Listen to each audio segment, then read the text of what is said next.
Hello tout le monde, ici Monica de la chaîne Baking Up. Alors aujourd'hui je suis là pour te raconter ou te faire découvrir une story time personnelle sur les types avec qui j'ai été.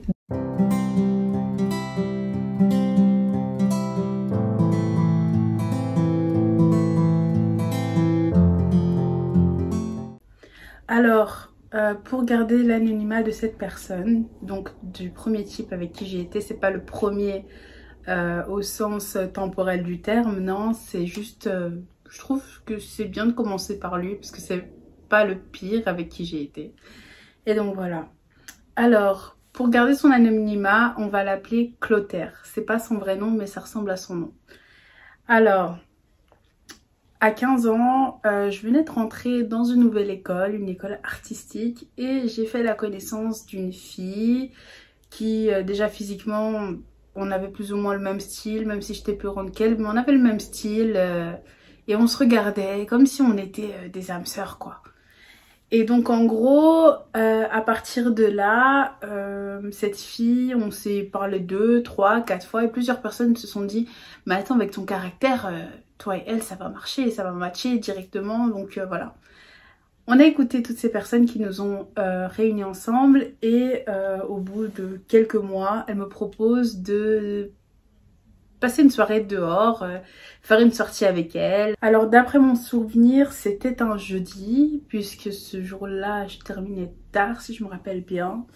J'avais 15 ans, donc j'étais encore à l'école secondaire. Je lui ai dit que je devais vite passer chez moi pour prendre des affaires et puis après que j'allais passer chez elle puisqu'elle m'avait proposé de me changer, me maquiller chez elle et avec elle. Suite à ça, on s'est maquillé, changé, on a commencé, je suis arrivée vers 18h30, on a fini vers 20h, 20h30. Oh là là, nous les filles, c'est grave, on prend trop de temps. Surtout nous deux, on prenait énormément de temps. Et bah voilà, après on a dit bonjour vite fait à sa mère et à son jumeau parce qu'elle avait un jumeau et tout. Et puis on a pris le bus parce qu'on n'avait pas nos permis et aussi on avait personne pour nous accompagner. Et bref, la maille pour un taxi ou un hitch ou quelque chose comme ça, on n'en avait pas. Une fois arrivé au centre de Bruxelles, on a rejoint des filles de l'école. Je me rappelle, il y avait... Bref, il y avait elle. Je suis en train de compter. Hein. Ouais, il y en avait 3, 4, un truc comme ça. Et il y avait 2 brésiliennes, une italienne et une comment on appelle ça? Une marocaine, je pense. Et donc, oui, on était là. C'était des filles de l'école, donc je les connaissais un peu parce que ça faisait quelques mois qu'on se fréquentait, tout ça. On s'entendait très bien. Et bref, là on s'est mis à chercher un bar au centre de Bruxelles, dans le quartier La Bourse, etc. Et donc finalement on a trouvé un bar qui était à cette époque très branché, on va dire. C'est un peu vieillot de dire ça. Donc on est rentré, musique à fond, patati, patata. Il n'y avait que des étudiants ou certaines personnes qui faisaient des after-work, des choses comme ça. Et ouais, donc là, moi qui a 15 ans, je me dis, je vais pas prendre de l'alcool, on sait jamais, peut-être ma mère va m'appeler, tout ça, parce que ma mère, elle savait pas que voilà, de base j'allais sortir et elle pensait que j'allais rentrer un peu plus tard, mais comme on a pris tellement de temps avec ma pote pour se préparer, bah, je savais pas à quelle heure j'allais rentrer chez moi en fait. Donc en gros, on est là, on essaye de profiter, on essaye de s'amuser un peu, tout ça. Et d'un coup, je vois un appel, 2 appels, 3 appels, 4 appels, 5 appels. Et j'esquive. J'avais hyper peur, mais hyper peur de répondre à ma mère. Et d'un coup, je sors et tout, ma pote elle me suit, elle me fait ah, Monica, il se passe quoi et tout. Je dis ma mère, je lui ai dit que j'allais rentrer de base à 21h. Tu te rends compte qu'on est arrivé ici à 21h? Elle me dit ouais mais tous les négros vous faites comme ça et tout. Je dis arrête, toi-même c'est toi qui as triné plus que moi.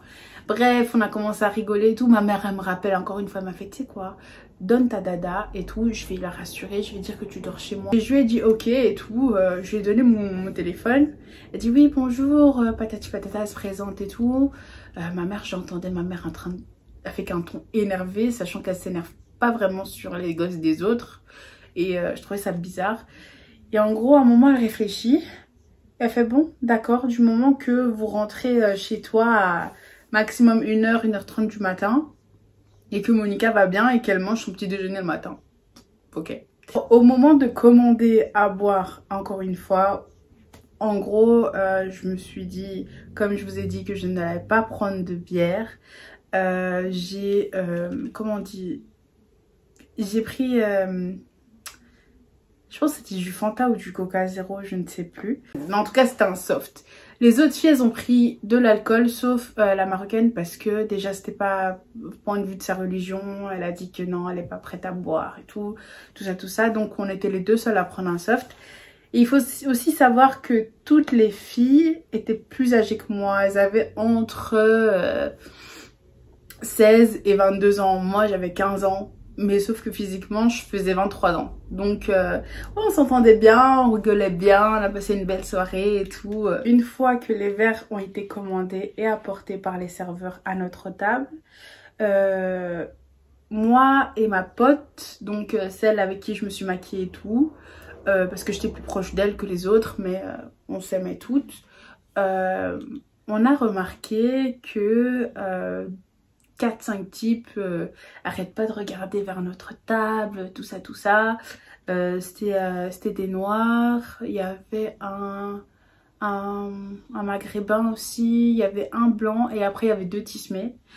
Ils étaient là et tout, enfin ils nous regardaient, on avait eu droit au clin d'œil, à tous ces trucs bobos, vraiment limite ridicule quand les mecs le font maintenant. Et à un moment je tourne ma tête comme ça et je commence à dire ah patati patata, t'as vu, ils nous regardent. On s'est mis à rigoler carrément parce qu'on trouvait ça trop ridicule. Et là, après X temps, il y a 2 des mecs qui approchent. Donc il y a un Renoir et un Tismé qui viennent. Moi, comme par hasard, j'ai droit à celui qui me plaît le moins physiquement. Bref, il est venu vers moi et il s'est dit oui, patati, patata, je t'appelle comment? J'ai eu droit à son haleine d'alcool qui me projetait en plein visage. Le type était tellement bourré qu'il était en train de vomir.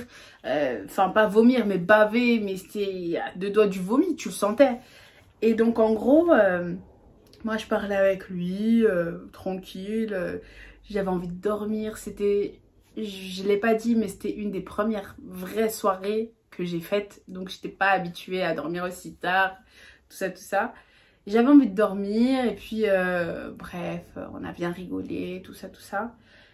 Et ensuite, le type, il me dit, bah, vous savez quoi, on a qu'à aller en after.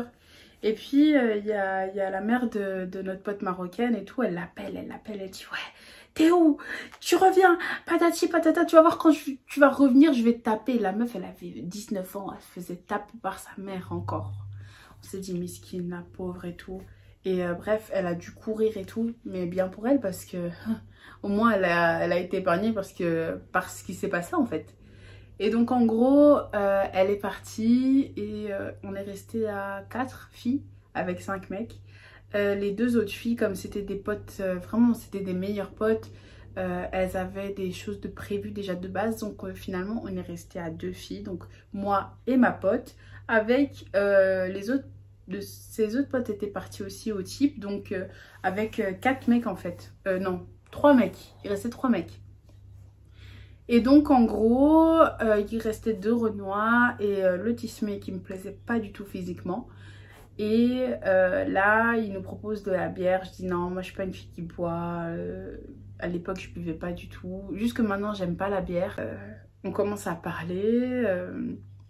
Il me dit que je suis mignonne, le gars commence à me coller serré et tout. Et puis au-dessus, il se dit ouais, il y a une boîte juste au-dessus du bar, donc si tu veux, on y va. On monte au bar, un moment avec ma pote, on va aux toilettes et tout. On met nos talons et on se dit ouais, on va danser et tout. Moi, c'était la première fois que j'allais en boîte. Donc j'ai pas trop aimé l'expérience, mais ça allait pour une première expérience, je trouve. Parce qu'il y a des gens qui ont eu pire. Et je raconterai ça peut-être dans une autre vidéo. Mais non, je trouvais que ça allait comme première expérience du monde de la nuit, de sortir, tout ça. Et donc voilà, c'était bien. Et puis je pense qu'il était 3 h du matin, 4 h, quelque chose comme ça. Et le gars il prend un hitch et il nous dit ouais je vais vous déposer chez vous. Et en gros moi je me suis mise à dormir dans le hitch. Et j'ai mis ma tête contre le type. J'ai mis ma tête sur Clotaire et ma pote était sur les genoux du type. Et je lui ai fait mais arrête et tout, tu le connais pas, t'es sur ses genoux et tout. Et après vraiment, je me réveillais, je parlais à ma pote et je me rendormais. Je me réveillais, je parlais à ma pote et je me rendormais. À un moment, je vois, on n'est pas à Evere, on est à Woluwe Saint-Pierre. Et je dis mais on est où? On fait quoi là dans une rue en plus qui montait? Je me disais putain demain matin, je sais pas où c'est déjà de 1, mais demain matin, si je dois continuer à monter la rue ou redescendre la rue, je vais prendre du temps. Et donc en gros, il nous dit ouais il y a une after, patati patata. Zéro. Cet after, c'était juste dans son studio étudiant, mais minuscule. Là je vis dans un studio étudiant déjà petit. Ça s'appelle petit. Mais chez lui, pour moi, ça s'appelle pas un studio, c'est une cage à lapin. C'est tout, c'est une cage à lapin. En plus, il y avait le bordel, patati, patata et tout. Le mec, il dormait dans un environnement, c'est pas possible de dormir là. Ça, c'est un problème dans ce pays. Les étudiants, maintenant, on prend n'importe quoi du moment que c'est près de notre campus. C'est un vrai problème dans ce pays. Et bref, on va pas ouvrir les débats. Voilà, on est là et tout, on commence à monter. Déjà c'était au 5e étage sans ascenseur, les escaliers ils étaient tout petits, grâce à Dieu j'étais mince à l'époque, sinon j'allais pas passer. Quand on arrive enfin devant une porte miniature, telle une porte chez Willy Wonka, là la petite porte qui ouvre avec la grosse clé, c'était limite, allez c'est comparable, on va pas se mentir. Et en gros, ouais, on arrive là et tout, on voit un grand matelas par terre. En fait, il avait mis 2 grands matelas par terre pour qu'on dorme tous ensemble. Moi, j'ai dit à ma pote, non, c'est pas possible. Hein. Moi, je ne dors pas, j'attends les premiers métros à 5 h du matin et tout. Et voilà, tu vois, il restait 1 heure, 1 heure et demie et puis boum. Et donc en gros, ma pote, elle se met à dormir avec ce type. Ils ont fait des bails devant nous, sous la couverture. Mais tu te doutes bien quand tu entends et que tu vois que la couverture secoue, que c'est ça ce qui se passe. Et Clotaire a essayé de me chauffer. Ça n'a pas marché. Et ouais, Clotaire a essayé. Je lui ai dit que je suis pas d'humeur et qu'on ne se connaît pas. Et que je suis pas... j'ai pas envie de le faire avec quelqu'un que je connais pas. Même son nom, j'hésitais à l'appeler entre 2 noms, 2 prénoms en fait. Et donc en gros, le gars il a commencé à rigoler et tout. Et à un moment, je commence à m'effondrer. Mais de fatigue. Il m'a rien mis dans mon verre ou quoi. Non, c'était vraiment naturel. En mode, j'étais effondrée de fatigue. Je me réveille à 13 h et je vois tout le monde est à poil. Moi, j'étais la seule habillée. Et il y avait des filles qui étaient là. Des filles qu'on ne connaissait pas. Donc peut-être que le pote à Clotaire a ramené des filles pour le satisfaire lui. Mais toutes ces personnes ont fait ces cochonneries autour de moi. Catastrophe. Je me suis levée en panique. J'ai été dans ces toilettes pour voir si ma culotte avait bougé ou quoi. Parce que je me suis dit on ne sait jamais. En plus, ces gens-là prenaient de la beuh, la chicha, patati, patata. Donc, je me suis dit, on ne sait jamais si le gars, il a vraiment envie de toi ou envie de faire ça avec d'autres personnes en même temps. Tu dors, il peut abaisser ta culotte ou quoi. Donc, je commence à vérifier, je vois que j'ai rien. Donc, je suis assez rassurée. Et bref, moi et ma pote, on part vers 16 h, donc 3 heures plus tard avant mon réveil en panique. Et on prend le métro et tout, on rentre chacune chez nous, on parle un peu. Quand on arrive chez nous, notre tradition, on va dire, après chaque jour d'école ou après chaque sortie, on commençait à parler. Et même nos mamans, on avait marre qu'on parlait tellement au téléphone. Donc, en gros, on reparlait, je lui ai dit, mais qu'est-ce qui t'a pris, ce type, en plus, tu mérites mieux, etc., etc. Elle m'a dit, mais toi aussi, tu l'as fait, pourquoi tu me juges? Et là, je lui ai demandé, fait de quoi? Elle m'a dit, mais tu l'as embrassé. Et ça m'a... Au début, quand elle m'a dit, toi aussi, tu l'as fait, je me suis dit qu'il s'est passé des bails en bas. En bas. Mais elle m'a juste dit, non, tu l'as embrassé. Donc... embrasser déjà, ça me plaît pas, mais je me dis, voilà. C'est déjà mieux que s'il y avait autre chose. Donc, j'ai dit, ok, tu m'as rassurée parce que j'ai vraiment eu peur. Et donc, en gros, après ça, il y a eu une autre soirée. Il y a eu une autre soirée et avant cette soirée, on s'est préparé. Et en fait, eux, ils nous avaient invités dans un bar à chicha près de la gare centrale à Bruxelles. Très connu, très classe à l'époque. Maintenant, c'est plus trop ce que c'était. Et ouais, on était là, on avait chillé, j'ai fait ma première chicha, j'ai bien crapoté, bien toussé. J'ai pas profité de la chicha parce que j'avais très mal à la gorge et tout, c'était ma première. Et bref, en gros, ce type, Clotaire, il était dingue de moi. Tu vois, il fait des snaps avec moi. Et moi, je suis en mode sur les snaps comme ça. On voit que je suis énervée, enfin que j'ai pas envie d'apparaître sur le snap de quelqu'un que je ne connais pas. La nuit désastreuse qu'on venait de passer la veille, je me suis dit, cette fois-ci, à la fin de la soirée, j'ai emprunté 10 balles à ma daronne pour prendre mon taxi, patati patata, et j'y vais. Et finalement, cette soirée, elle s'est terminée vraiment très très tôt, vers 1h du matin par rapport à la soirée de la veille. C'est pas très très tôt, mais bon, voilà. Et ma pote, elle me dit avant de partir, écoute, ces types-là, ils nous invitent dans des endroits de dingue et tout. Essaye d'être sympa avec Clotaire. Juste sympa, parce qu'en fait elle finalement elle s'est mise en couple avec le pote à Clotaire parce qu'il y a eu vraiment je sais pas, une sorte de coup de foudre ou je sais pas quoi. Et donc elle m'a dit écoute, essaye vraiment d'être sympa avec Clotaire pour son pote, pour moi, pour qu'on sorte, qu'on ne débourse rien, patati patata.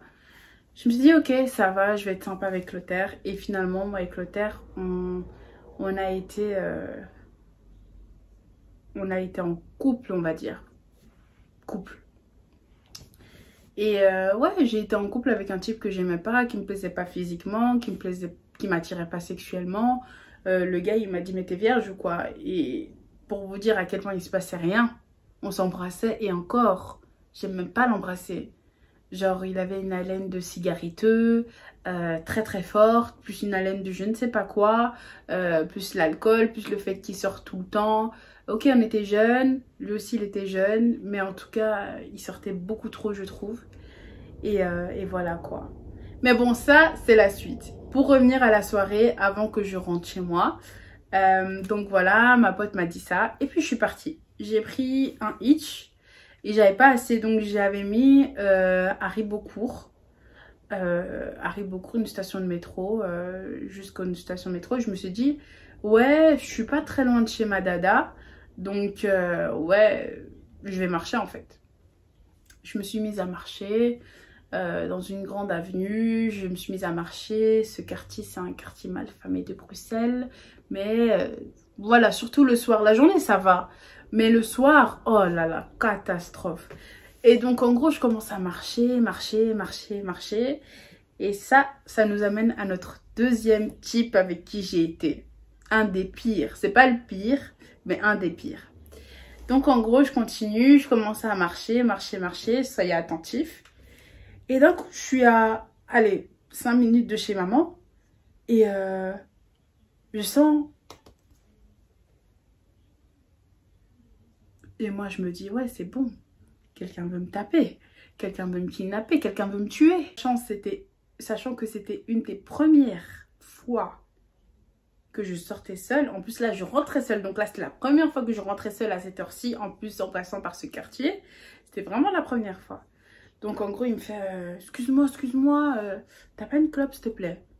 Je dis non, excusez-moi, monsieur. Voilà, excusez-moi, monsieur, je fume pas, je peux pas vous aider et tout. Et d'un coup, il me dit ah, ok, y a pas de souci. C'était un type, un black, d'un clair, très très clair. Et il avait des locks à l'époque, jusque là, il avait un bonnet, bref. Le type, il fait peur, quoi. Enfin, vous le voyez dans la rue, le type, il est baraqué. Quand t'es une femme, quand t'es une femme dans la rue, les hommes, ou même certaines femmes, font peur la nuit. Et là, vous voyez un type en mode gangster, habillé en mode voyou et tout, ça fait peur. Et après, il me dit, il n'y a pas de souci, petite soeur, il n'y a pas de souci, petite soeur. Et d'un coup, après, il me fait, tu sais où on peut aller à Ribeaucourt et tout? Et je dis, ouais, Ribeaucourt, c'est tout droit, tu vas pas le louper, excuse-moi, mais je dois y aller. Bref, je marche, mais genre 3 minutes.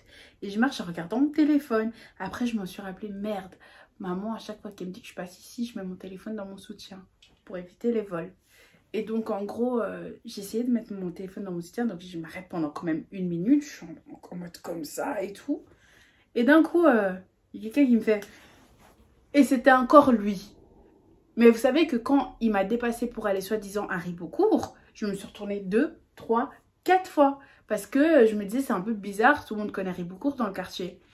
Et d'un coup, il me fait, ah, excuse-moi, je te trouve trop mignonne, est-ce que je pourrais avoir ton numéro? Là, on va l'appeler Ruby. J'ai fait la même chose avec Clotaire. Il s'appelle pas Ruby, mais son nom ressemble. Comme ça, lui-même, s'il regarde cette vidéo, il va se reconnaître et voir qu'il a fait quelque chose qui n'est pas bien. Je lui ai dit mon âge, que j'avais 15 ans. Lui, il m'a dit qu'il avait un truc comme 25 ans.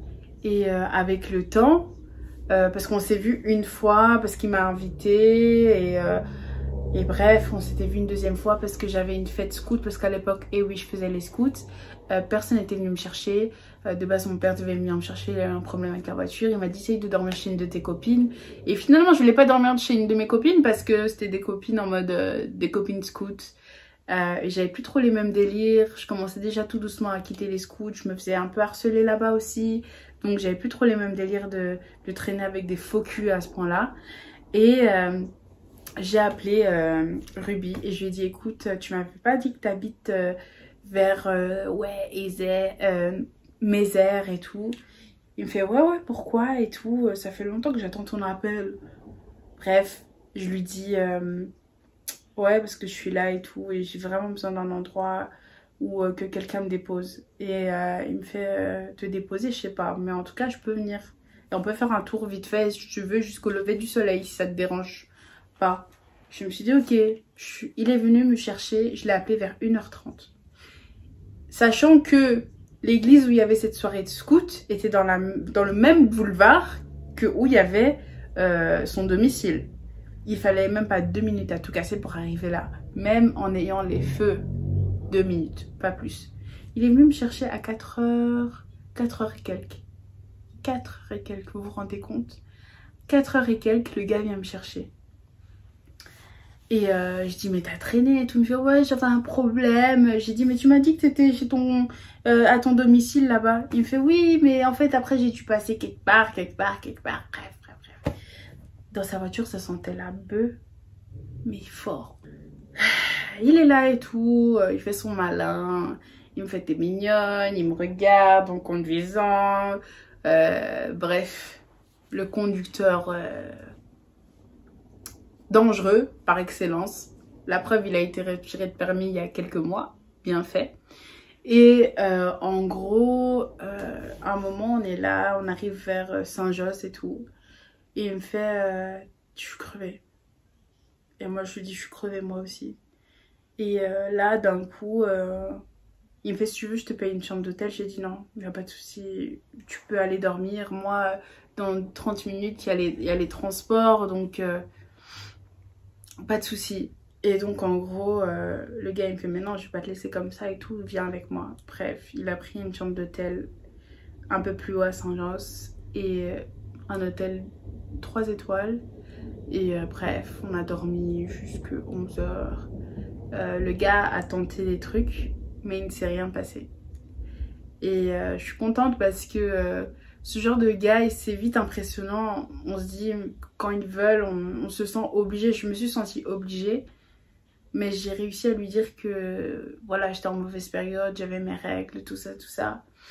Et même le type, quand vous disiez ça, il voulait forcer. Et je lui ai dit, non, écoute, moi, quand j'ai mes règles, c'est la catastrophe, c'est les chutes du Niagara, etc., etc. Et donc, je lui ai bien dit que, voilà, c'était pas le bon moment, quoi. Ensuite, il m'a déposé chez ma mère ou chez mon père, je me rappelle plus. Et puis, on a eu une relation en mode... au début, c'était une vraie relation. Parce que finalement, je le trouvais beau. C'était pas un type moche, mais j'aimais pas ce genre de type. Enfin, ça m'a étonnée d'aimer ce genre de type. Et c'est un bel homme, mais c'était pas mon type de base. Et ouais, finalement, on a eu une relation de couple pendant quelques mois. Et puis, on se voyait chez sa cousine. Au début, chez son cousin, parce qu'il habitait avec son cousin. Puis son cousin s'est marié. Et le type, en fait, on s'est mis à se voir vers Simoni chez sa cousine.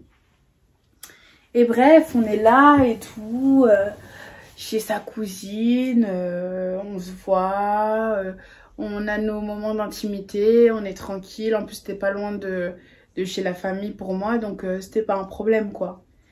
Et à un moment, on commence à se taquiner, sachant que j'avais 15 ans, que j'étais encore une gamine.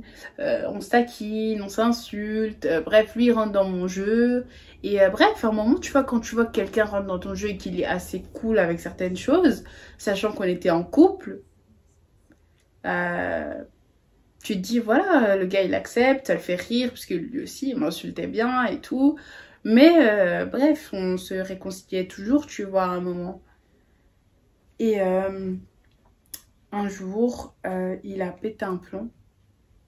La première fois, il a pété un plomb sur moi et il s'est mis à me taper, taper, taper. J'ai reçu des coups de poing, des coups de pied et j'ai eu des côtes fêlées, une côte cassée, parce que je pense à cause des coups de pied. Il s'est mis à lancer des assiettes. Il m'a tiré la perruque. À l'époque, je mettais déjà des perruques. Et puis, il m'a tiré les cheveux. Il a dit que j'étais une chienne. Il m'a insulté de tous les noms. Ça me donne des frissons d'en reparler. Parce que, en vrai, quand j'y pense, c'est mes premières expériences en tant que femme. Et elles ont tellement été sombres que, je vais pas vous cacher, ça me fait peur pour l'avenir. Et ouais, je me dis, à 15 ans, ça fait 6 ans que j'ai vécu ça quand même. Et j'ai tellement évolué. Maintenant, je me sens femme à 15 ans. En vrai, j'étais qu'une gamine. Ok, j'avais une poitrine beaucoup plus grosse que maintenant et tout.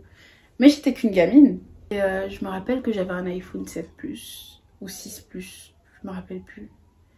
Et lors d'une dispute qui est arrivée, je pense, quand j'avais 16 ans tout pile, il a voulu le balancer par la fenêtre en disant « Ouais, tes parents, ils t'achètent ça, patati, patata, tu te sens plus, c'est même pas toi qui paye tes factures, c'est pas toi qui paye ton téléphone, tes abonnements, patati, patata, et tu fais la malade avec moi. » Moi,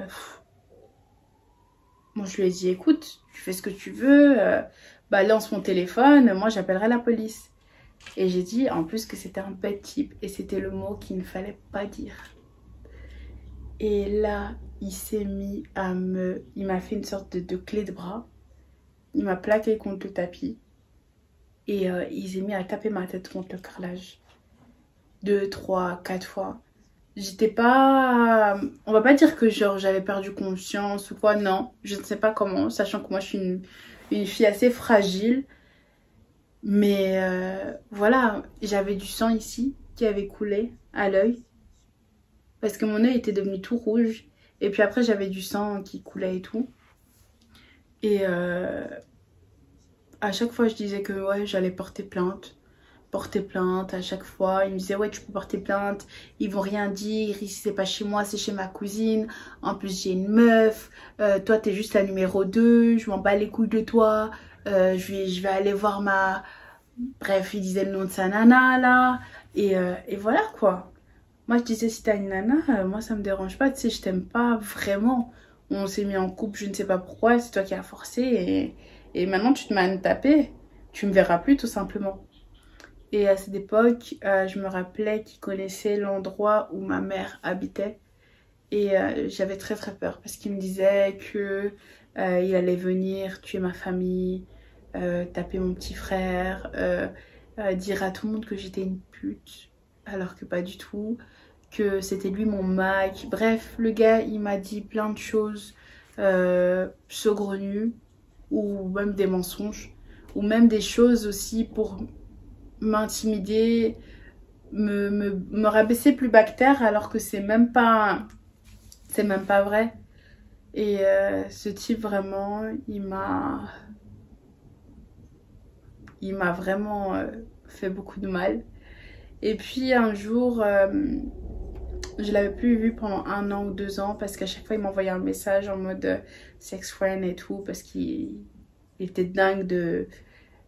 Bref, on s'amusait bien au lit, on va dire. Et il m'a envoyé quelques messages et tout et je lui ai dit non. Et je lui ai dit si tu veux qu'on boit un verre à la maison ou quoi, il n'y a pas de souci, on peut boire, c'est pas un problème. Et donc voilà quoi. On s'est mis moi je me suis mise pardon à acheter de mon côté de l'alcool et lui je lui avais envoyé acheter de l'alcool aussi de son côté et il devait venir à une certaine heure.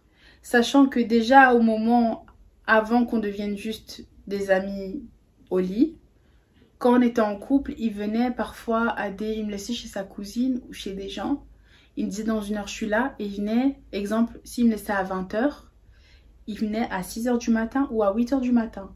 Et je l'appelais toute la nuit, soit ça répondait pas certaines heures, ou soit ça répondait à certaines heures, mais en mode ouais j'arrive, je suis là dans 5 minutes. Et vous voyez que le gars il est 4 h du matin, 5 minutes passent, 1 heure passe, 2 heures passent, et à 8 h il est là en fait. Et donc là il m'avait fait le même coup, et donc ça m'avait énervé parce que j'avais arrangé la maison, j'avais vraiment fait un truc en mode...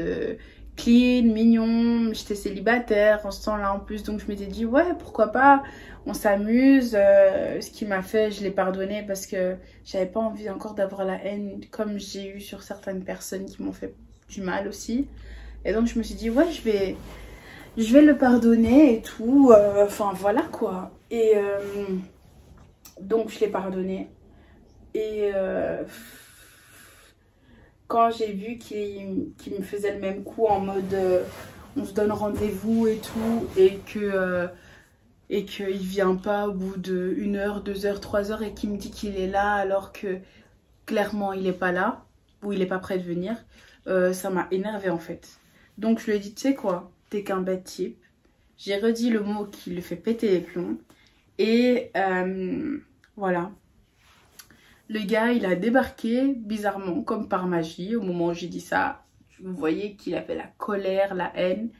Et quand il m'a vu, il m'a dit « Mais t'as pris 100 kilos, toi ?» Et c'est vrai que quand on s'est connus, j'étais j'étais pas très mince, mais j'étais bonne et j'avais pas beaucoup de poids. Je faisais, je pense, pour mes 15 ans, j'avais 60 kilos, 62, 63 kilos pour mes 15 ans.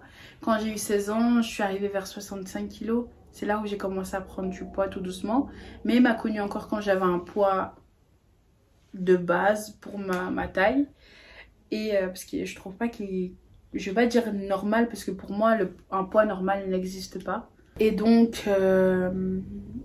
voilà quoi, il m'a vu, il m'a dit mais t'es vraiment une grosse vache maintenant, t'es qu'une baleine, sale baleine, mocheté, baleine, mocheté, baleine, mocheté. En fait il a eu tellement la haine que je le laisse pas rentrer parce que le gars avant de m'insulter, je lui disais non tu rentres pas, j'étais en pyjama, je disais non tu rentres pas, je suis fatiguée. Et en gros là il a eu tellement la haine quand je le faisais pas rentrer qu'il me disait que j'étais une baleine, une mocheté, il faisait le bruit d'une vache, bref. J'ai dit que t'étais qu'un bête type, tu t'essayes pas d'arranger ta vie. En plus j'ai pas oublié de vous dire, il a 2 filles. Il a 2 filles, je me dis tu devrais avoir une maison et vivre avec tes filles, avec soi-disant de l'argent que tu ramasses au quartier et tout. Tu devrais faire vivre tes filles dans un foyer sain au lieu de venir faire des choses ou vouloir faire des choses avec des gamines quand elles ont 15 ans et tout. Donc je lui ai dit ça, il a dit attends toi je vais te taper. Et comme il m'avait déjà tapé, je me suis dit tu sais quoi je vais filmer. Je me suis mise à filmer et tout. Il a dit attends je reviens. Il a appelé un pote à lui, celui qui était venu le déposer en fait au bout de la rue. Là j'habitais à Saint-Gilles à cette époque. Et ouais voilà, il a dit qu'il allait revenir. Pendant plusieurs mois j'ai eu très peur. Je me sentais pas en sécurité chez moi puisqu'il avait vu ma porte. Et la conclusion de cette histoire, c'est vraiment que faut jamais allez, si vous sentez pas une personne ou même si vous la connaissez depuis un moment, il faut la sentir au moins à 80% avant de montrer votre domicile. Suite à ça, ça s'est passé il y a quelques années, donc l'altercation entre moi et Ruby en bas de chez moi, quand je voulais pas le faire rentrer, tout ça, qui m'a insulté de grosse vache et tout. J'ai reçu, il y a 1 mois et demi, un message de Ruby, bizarrement. Et j'étais à l'hôpital à cause de, vous savez, l'opération que j'ai subie, tout ça. Et en gros, j'ai reçu un message comme quoi, oui, je m'excuse, Monica, t'es une personne que j'ai vraiment aimée dans ma vie, patati, patata, je veux pas te perdre, je veux toujours qu'on soit en lien, qu'on rigole bien, patati, patata, parce que, mis à part tout ce qui s'est passé, on rigolait bien, les rares moments où tout se passait bien, on rigolait quand même bien, on avait un humour, on se comprenait tous les deux. Et donc voilà, il m'a dit non, on s'entendait bien, voilà. Et j'ai eu un message en mode que Dieu te bénisse, un message vraiment profond. Et suite à ça, on se reparle, on s'est revus, on a mangé ensemble, mais rien de plus. Donc voilà, j'ai pas envie de refaire les mêmes erreurs, retomber dans le piège de certaines personnes qui sont mangeuses d'étoiles comme je les appelle. Et puis revenons à l'histoire de Clotaire. Alors Clotaire, j'ai déménagé il y a 2 mois et dans un immeuble étudiant. Et je rentre et tout dans cet immeuble. Et je pense que je passe ma première ou ma deuxième nuit dans mon studio étudiant. Et là, je sors au même étage que moi. Devinez qui je vois? Clotaire. Et il me fait oh Monica, ça va? Bref, c'était hyper gênant. J'étais pas d'humeur à le voir. Puisque moi et lui, ça s'est mal terminé.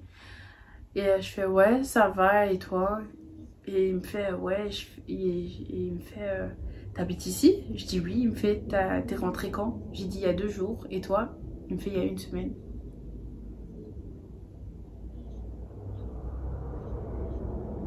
Il n'y a qu'à moi que ça arrive, ce genre de choses.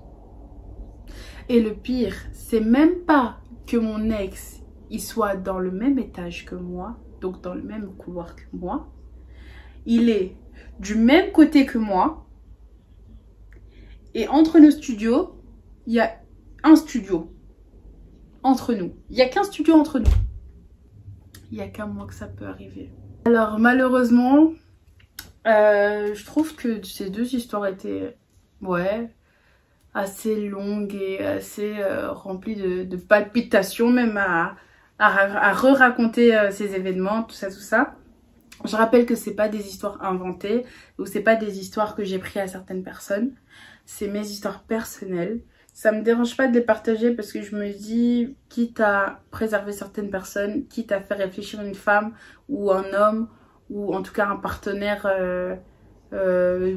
sexuel ou en couple 2-3 fois de plus, c'est c'est un conseil que je donne et c'est des choses que je regrette et que j'aimerais pas que certaines femmes regrettent ou certains hommes, je ne sais pas. Mais en tout cas, c'est des histoires qui ont marqué ma vie et qui m'ont permis de grandir. Ouais, j'ai vécu à la place des choses que je ne devais pas vivre à mon âge. C'est des erreurs de jeunesse et sincèrement, à cause de ça, je ne souhaite pas avoir de filles. Le jour où j'aurai des enfants, d'autres enfants ou quoi, je ne souhaite pas avoir une fille parce que je serai en panique. J'aurais peur que ma petite fleur, il lui arrive quelque chose avec le monde qui déconne, avec toutes ces histoires de viol qui augmentent de plus en plus, ou des hommes tueurs ou des femmes tueuses. Ça me fait peur tout ça, ça me fait peur.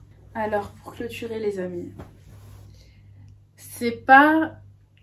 Il n'y a pas que ça que j'ai vécu avec mes ex ou quoi. J'ai eu beaucoup plus d'ex que ça. Et je dis pas ça pour me vanter. Je dis ça simplement parce que si j'en avais eu moins, je pense que j'aurais eu une plus belle vie que ça. Je préfère, si j'aurais pu avoir moins d'ex, je pense que je serais moins tombée sur des cons. Déjà de 1. Et voilà. Après, je reviendrai pour une partie 2 avec deux... Je pense que la prochaine vidéo, je vais parler de 2 ex ou peut-être de 3, ça dépend. Ça dépend quels ex je choisis. Et donc voilà, bisous, ciao!